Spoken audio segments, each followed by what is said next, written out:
तर hello everyone, आजचा दिवस खूप मोठ्या सरप्राईजेसने भरलेला होता माझ्या वेदांशसाठी.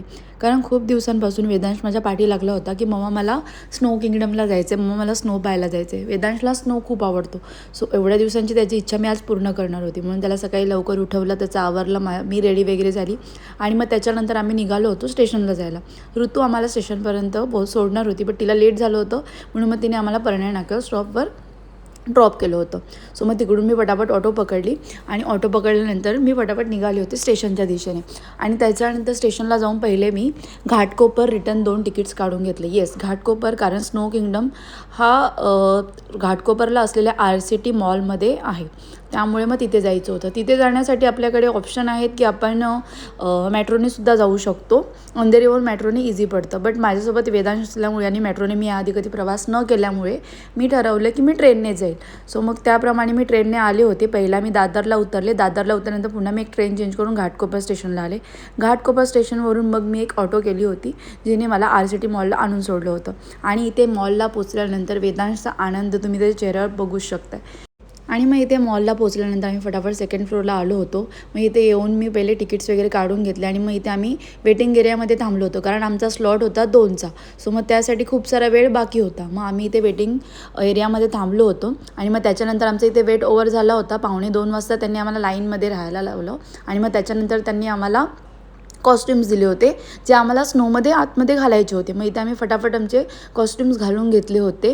वेदांशला सुद्धा मी फटाफट सर्व घालून घेतलं आणि त्याच्यानंतर मध्ये आम्ही एंट्री करायच्या आधी पण थोडा वेळ आम्हाला थांबवलं होतं. आणि मग त्याच्यानंतर जेव्हा आम्ही मध्ये पोचले, त्याच्यानंतर वेदांशच्या चेहऱ्यावरचा आणि माझ्याही चेहऱ्यावरचा आनंद तुम्ही बघूच शकताय. आणि ह्या ट्रिपमध्ये फक्त मी आणि वेदांश आम्ही दोघंच गेलो होतो, कारण दुसरं कोणी नव्हतं. सो मग मी आणि वेदांश आम्ही दोघंच गेलो होतो. मग मी ते मध्ये आलो होतो आणि वेदांश खूपच एन्जॉय करत होता आणि ती एरिया स्पेस खूपच छान होती. आम्ही खूप सारं तिथे एन्जॉय केलं, स्लाईड्स वगैरे केले आणि कोणीच नसल्यामुळे माझ्या ऑलमोस्ट सर्व ज्या क्लिप्स आहेत ते तुम्हाला अशाच दिसतील फ्रंट व्ह्यूने वगैरे, कारण माझं मी शूट करत होती. आणि मग मी ते स्लाईड्स वगैरे एन्जॉय केले, खूप सारे स्नोची मजा घेतली आम्ही. वेदांशने तर खूप म्हणजे खूपच एन्जॉय केलं. वेदांशला खूप आवडतो, ऑलमोस्ट लहान मुलांना सर्वांनाच आवडतं. जर तुम्हाला कोणाला जायचं असेल तर तुम्ही जाऊ शकताय. घाटकोपरला RCT मॉलमध्ये सेकंड फ्लोअरला आहे ते लोकेटेड स्नो किंगडम. आणि मग थोड्या वेळानंतर त्यांनी इथे स्नोफॉल चालू केला होता आणि मग इथे स्नोफॉल मी आणि वेदांश आम्ही दोघंसुद्धा एन्जॉय करत होते. आणि खूपच थंड होतं, म्हणजे असं वाटलं नव्हतं की एवढं थंड असेल. असं वाटलं होतं की ते आर्टिफिशियल वाटेल, बट ते जराही आर्टिफिशियल नव्हतं वाटत.